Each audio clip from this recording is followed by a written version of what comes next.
I trust that that is like, Eric, if you explore this, you will, through the writing process, engage yourself, your values, your like Mm. it'll those things will come as a byproduct of my interest because I Hello, writers and crafters. I'm Valerie Ihsan, and I'm Eric Mertz. and this is episode 152 of the podcast. It is April 10th, 2024, as we record this. Today, I've got a question for Eric, one of those surprise questions, and we'll see. Oh boy. I love starting, they're conversation starters. I like it They when we are. do this every once in a while. Thank Yep. you to our existing patrons for believing in our work offline and here at the podcast. Become a patron of the arts at patreon.com/Valerie Ihsan for books, writing instruction, coaching, and planning. And go to patreon.com/Strange Air Stories for short stories in the paranormal mystery genre. Announcements. Registration is open for the 2024 Writer Craft Writing Retreat and Workshop in Marcola, Oregon. You can go to valerieihsan.com/retreat for more information. And I've got a little sort of update, I guess, in the author update. So stay tuned for that. My new book out for writers is Three-Story Method Writing How-To Books. And that's the book that I co-wrote with Thorn and Miranda Weingartner. There's a link in the show notes. And Erick is publishing an anthology. So there's a call for submissions for Still looking for Northwest inspired horror. Um, yeah, still looking for it. Actually, I shouldn't say we're still looking for it as if we haven't gotten it. I have been I don't want to say shocked, but like I'm pleasantly surprised by the number of submissions we've gotten. I think we're over 50 at this point. Mhm. And that was from a very limited marketing push. Like we did very little to, I'm just looking at the email now. We have about 60 actually. Wow. And yeah, without a great marketing push, we had a couple of posts on Facebook, a couple of posts on Instagram. I haven't even gotten the anthology onto any of the big um, like Submission Grinder or any of those things, Duotrope, any of those big sites that sort of aggregate listings for submissions. Are you still going to And do that if you already have 60 submissions? Or is that well, like stage two? Like you're going to read the 60 and be like, all right, this is to be great. I'm just going to continued, go. Valerie, to Okay. be continued. Jim and I meet tomorrow to talk Okay. about the what we've created. I think we've been talking in abstract about this anthology for months now. And now that we're actually like, I don't know, there's a bunch of people are already asking if we're going to send out rejections. So they're anxious to know whether they got in. Hmm. So I don't know. It's definitely a larger topic of conversation, you know, what an anthology, what it's like to receive submissions versus send them out. Mm. Um, it's been an interesting, the things that people are concerned about, the things that people don't seem to care about. It's been it's just interesting to compare and contrast those because I, as a an infrequent submitter, um, I look at this like, oh, these people aren't even concerned about these things that I thought were really big concerns. So yeah, it's interesting. Well, to be continued. We're having our Okay. first like, uh-oh, we decided to do this conversation tomorrow. I have thoughts like that all the time. Uh-oh, I just said I'd do this. Now what do I do? It's great. It's Everybody great. I've told to like does this very similar thing. They kind of laugh like, "Uh-oh, you just decided to do this, comma, it's going to be great." Um, It's like but a yeah, it's in parenting thing. Oh, you're having a baby. Okay, it'll be great. yeah, right, Promise. right. Yeah, it'll be fun. I'm curious to see what the quality is, but the real baseline is that I said to Jim like we're open until we have X number of words worth of stories that we think fit the bill. So if we read these 60 and we find there's only 5 stories that we would 100% publish, then we only have 5 stories. We keep it open. I Hmm. don't want to just, I don't ever want to, well, at this point, I don't know when I would stop accepting submissions because I have enough. I don't want the Hmm. 11th story to be one that I maybe wouldn't publish, but I Yeah. need it to fill the book. So Right. So, all that to say, if you've got a horror inspired by the Pacific Northwest story in you and you want to send it. quickly send it in, Do it. caretakerpress.org is where you would do that. Yes, please do. Okay, personal updates. I almost am done with the taxes, the tax prep. I think I still have like I put in all the receipts and all the income and in my like spreadsheet for authory stuff. And I think I just have a couple more things I need to do to double check. Like I'm going through bank statements now and making sure that oh yeah, I forgot that I put that in there. So I just need to do stuff like that, just a final check. And then this weekend, Ali and I have slated for filing the taxes, where we sit down at the table for 4 hours and do the thing or whatever. TurboTax is what we do. I did that So on you Sunday. did that on Sunday. Good for you. Did it take you 4 hours? Well, TurboTax now tells you how long you've been at it, Uh-huh. and it usually takes me. It's funny because it's telling me how long it's taken, but this is really just um, how long I've been on TurboTax doing it. It takes me at least twice as long because I go through, I have to total everything. Hmm. I go through every bank statement and credit card statement. And Yeah, that's what I'm doing right now. Almost I think done. it, I think the total time for me is about 12 hours, 12 to 16 hours. I think my wife probably puts in a few hours. I mean, she has to put in a few hours on her business totals and stuff. So But when you sit it's down and you file with TurboTax, when you're at the computer and you're filling it all out, like how long does that process take you? takes me about 4 to 6 hours Yeah, because that's kind of what I'm thinking. I enter it all usually on one day. I go back and I proof it just to make sure 100% that it's that it's accurate, like that nothing comes up. Because invariably I post it and then cleaning out my closet and I'm like, oh look, Oh, there's receipt. $2,500 I spent. Yeah.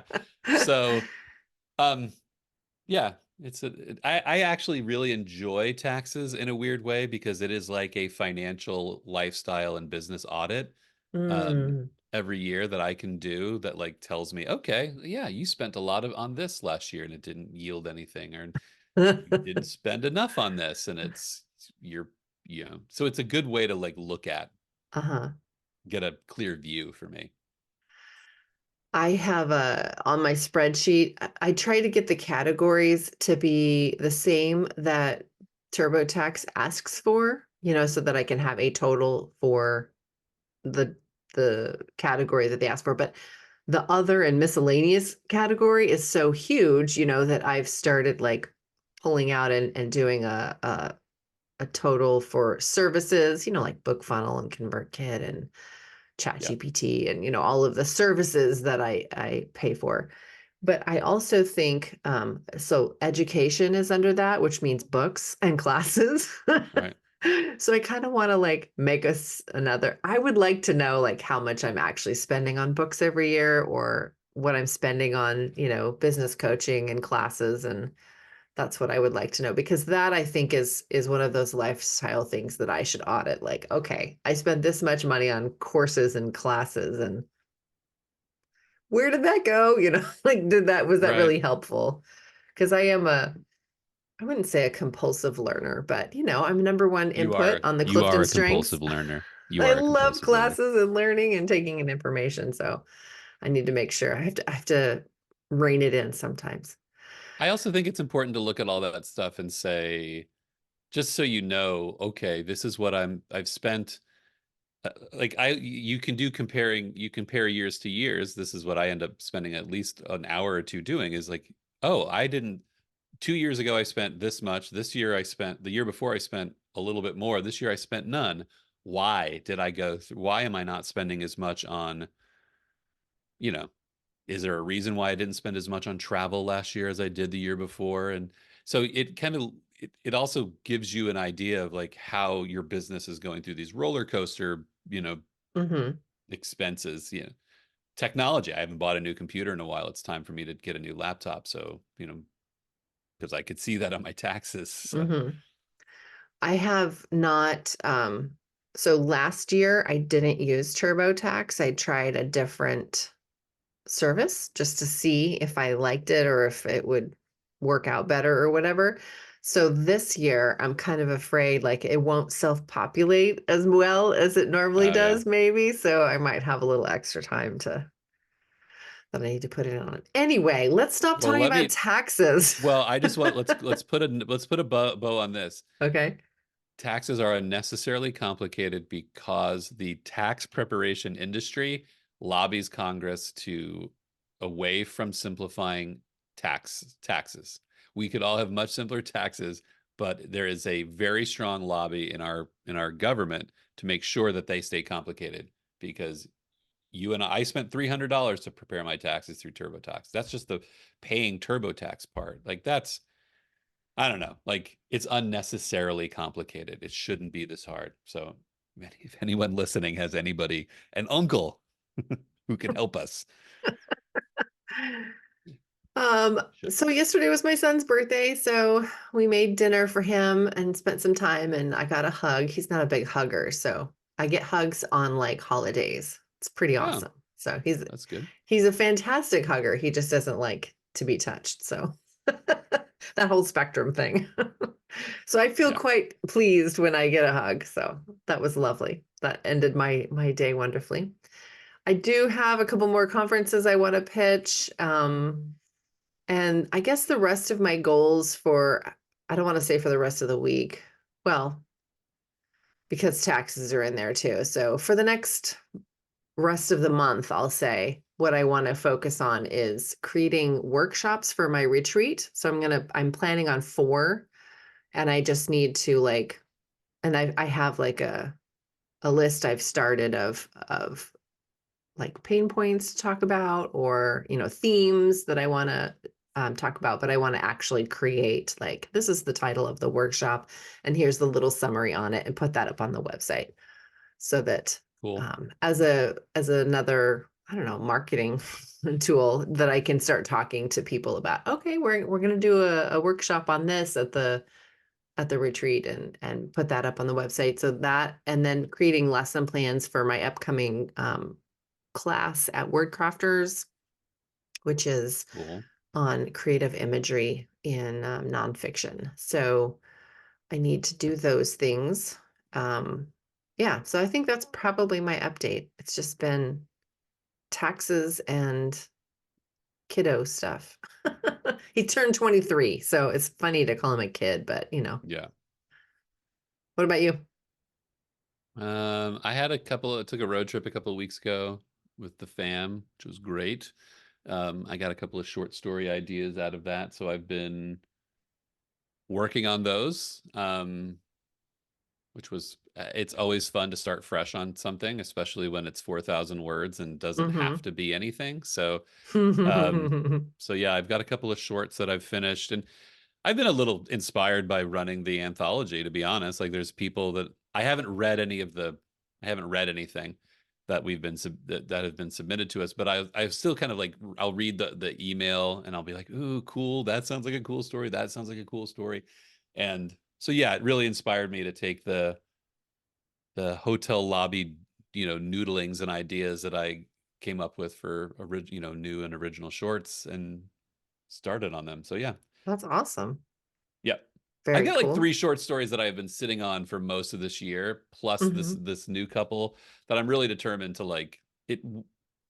I just need to finish them and get them out into the world because I think they're really good. So Cool.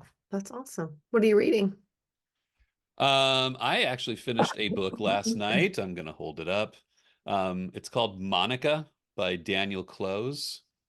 It's a graphic novel. Daniel Close is one of my favorite writers and storytellers. If I were to come up with a top 10 storyteller writer list, Daniel Close would be up there. Um, he's amazing.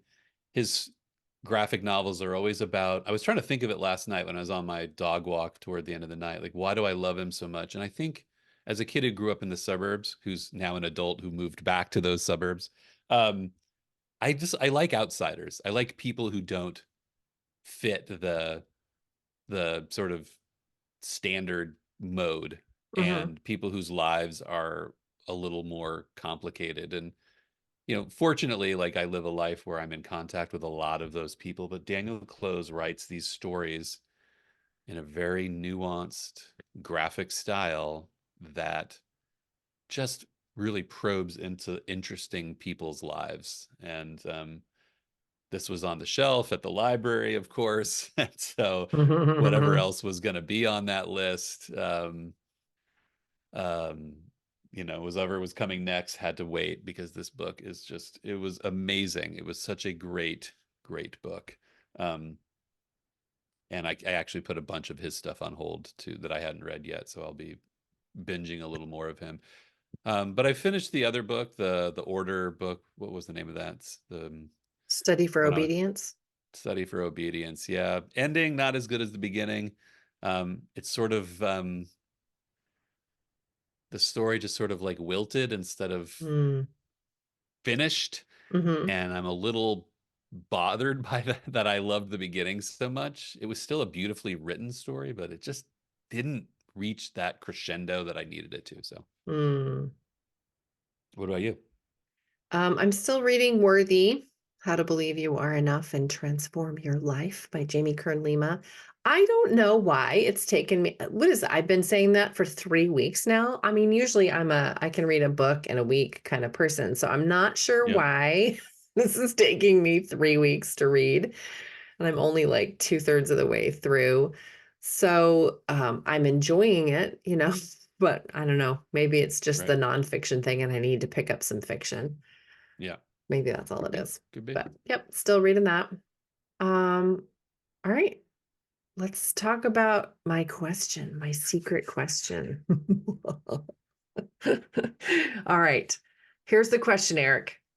How do Okay. you explore or understand the world and your own values in the books and stories you write?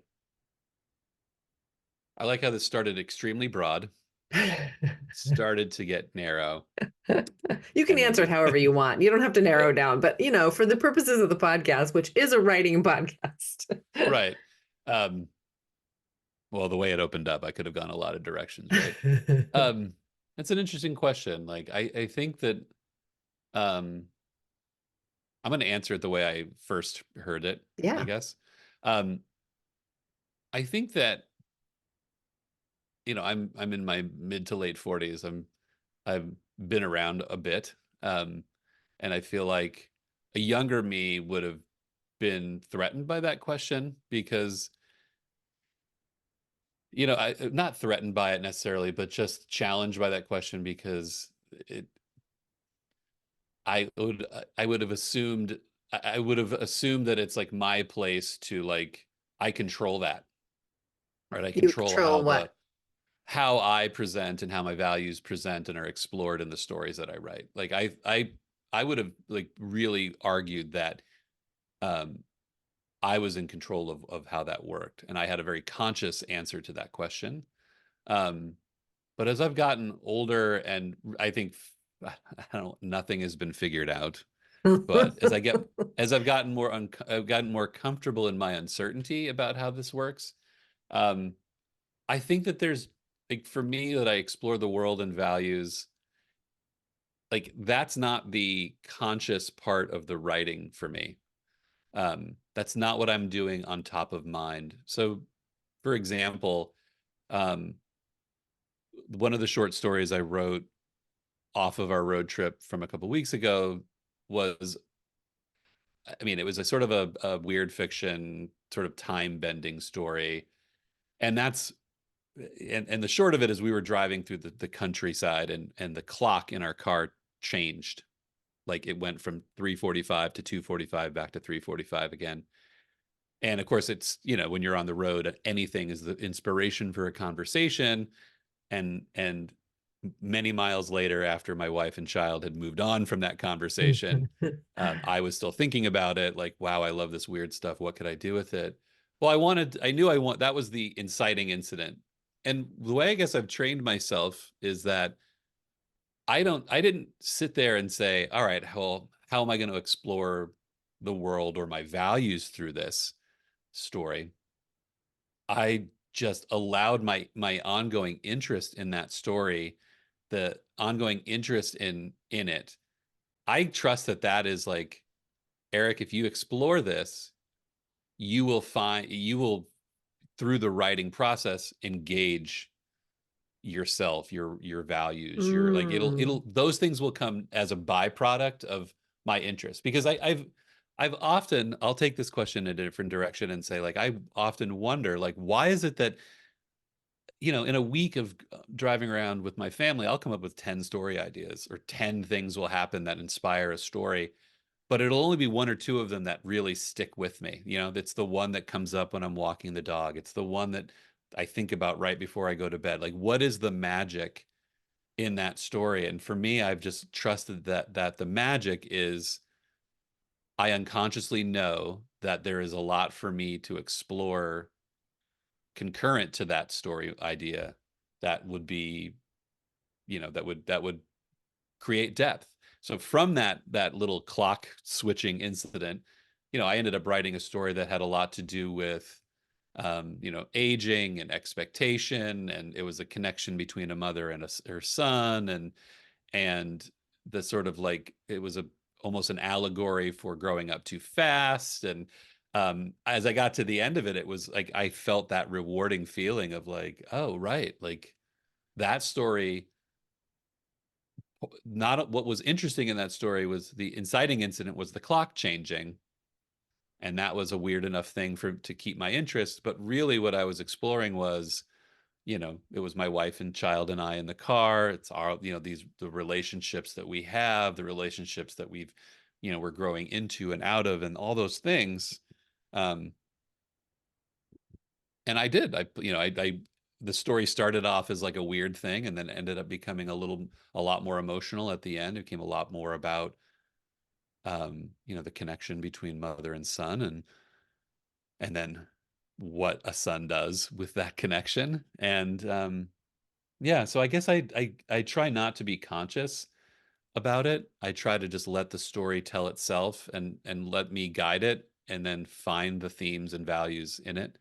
And once they come up, like, once I did not know any of those things were going to come up in that story as I was writing it. It just was, I was just writing it and enjoying it, and writing it and enjoying it. And then as I felt these things coming out, as I felt the story moving in that direction, like, okay, now I know how to steer this thing. Now I know where we're going. Like, oh my gosh, like the mother and the son, that's what we're going for. And yeah, otherwise, I hear writers and creators talk, and they'll say like, well, I really wanted to do a story that explored these themes. And I think on a conscious level, that probably works for a lot of people, and that's terrific. Um, it has to work on both. It has to work on the unconscious level for me. Otherwise, it feels deliberate.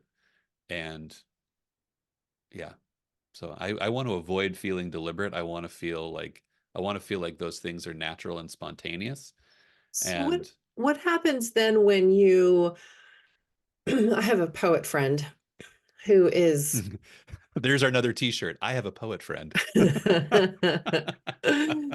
and she writes, she is greatly inspired by what is happening in the world.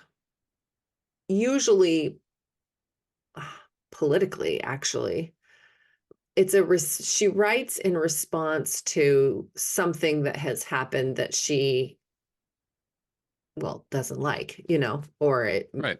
it touched her, and so she writes about it to, I guess, explore this I don't know, to make sense of the world, maybe. I don't know, because I'm not a poet, but I wonder if,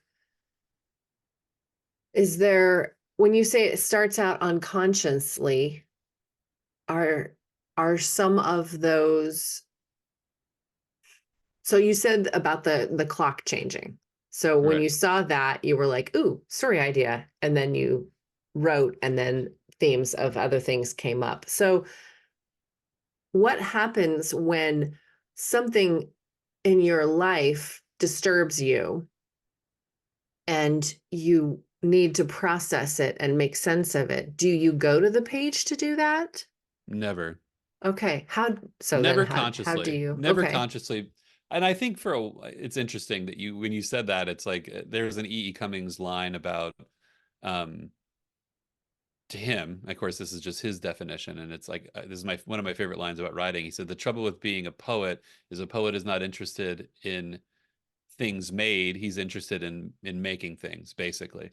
And the way I've always interpreted that line is like the idea is made. If I were to say I'm really um, as a man married to a Jewish woman, raising a Jewish child, like I am really bothered by what's going on in Gaza. I'm really bothered by what's happening, and I am. I'm not like I am. Those things. Those things deeply affect me. If I were to say I'm going to write something in response to that, I would not know.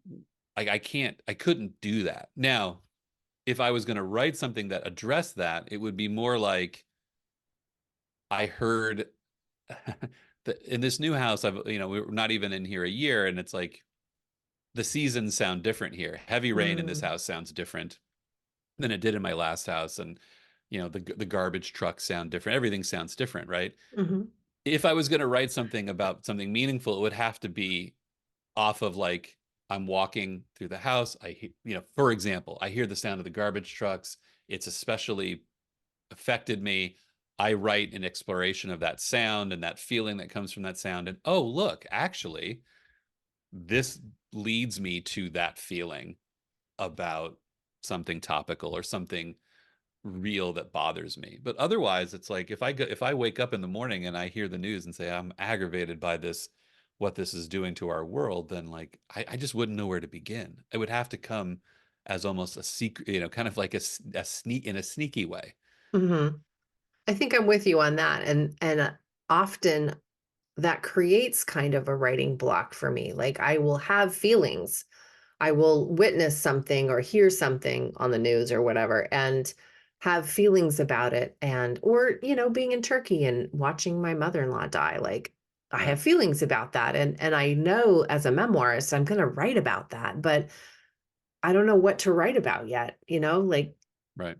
how do you take how do you take that existential pain and put it into words so that you can process it?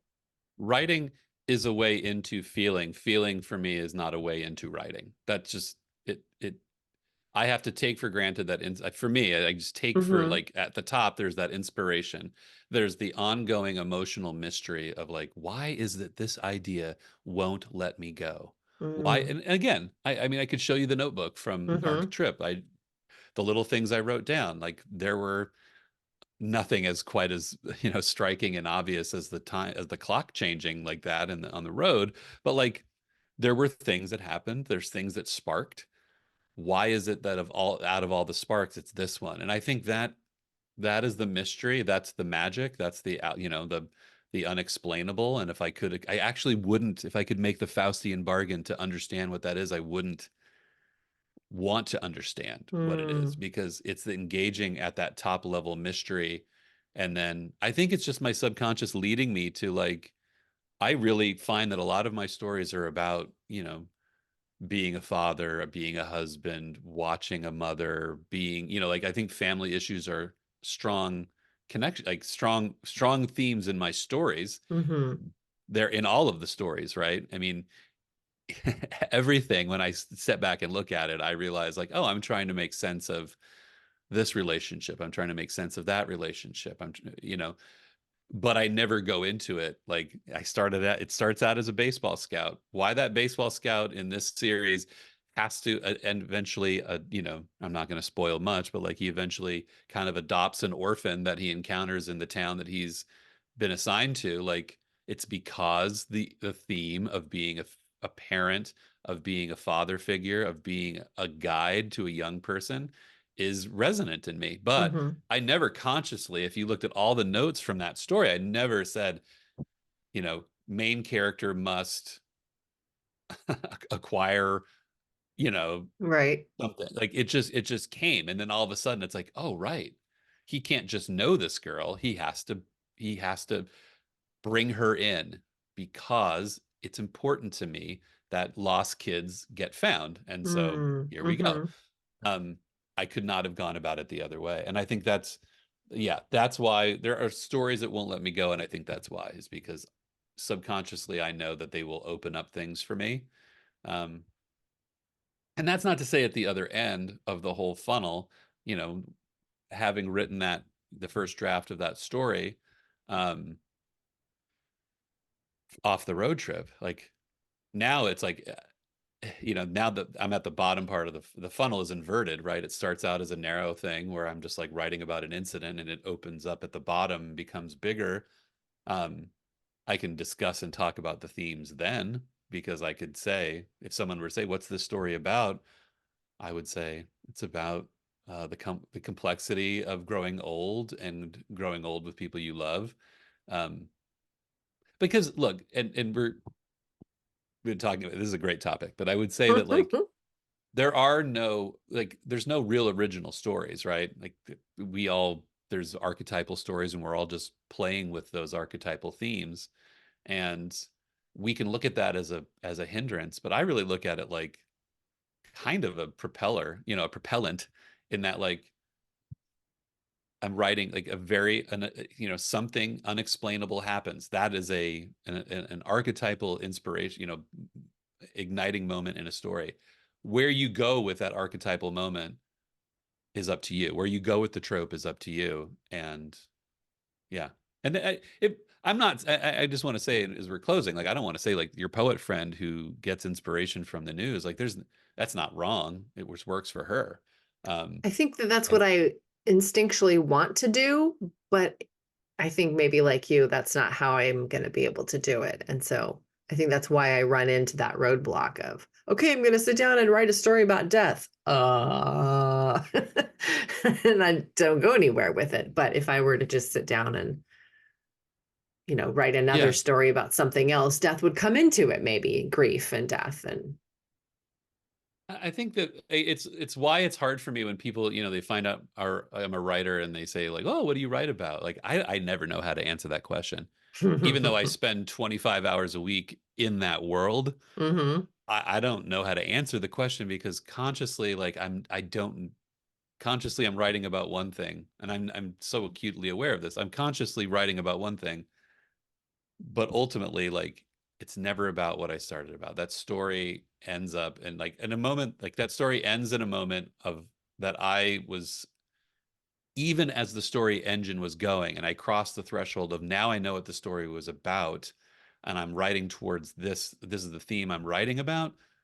I was still unsure of how the ending was going to go, and as I started to, like, the character started doing things that led me to that end, I had the thought. I was doing it during parallel play, and we came up on a break, and I was walking around on my 15-minute break before starting again, and saying, like, I know where this is going, and, like, I can't stop it, and I wasn't prepared for it, and it's gonna take me in a place today that I was not expecting, mm um me personally. hmm And I don't know, again, that's part of the magic.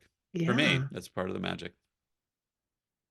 Well, I hope that I can be open to the magic like you and write Oh, it in a different way, come up to yeah, it because I know what my values are. I know, how to explore the world through thought and reflection and but sometimes I don't know how to translate that to the page and that gets me stuck and not writing. And so if I maybe go about it in a different way and try it from the point of view of you where you start from the other end. yeah, yeah, yeah. And maybe I that mean, would work better for me.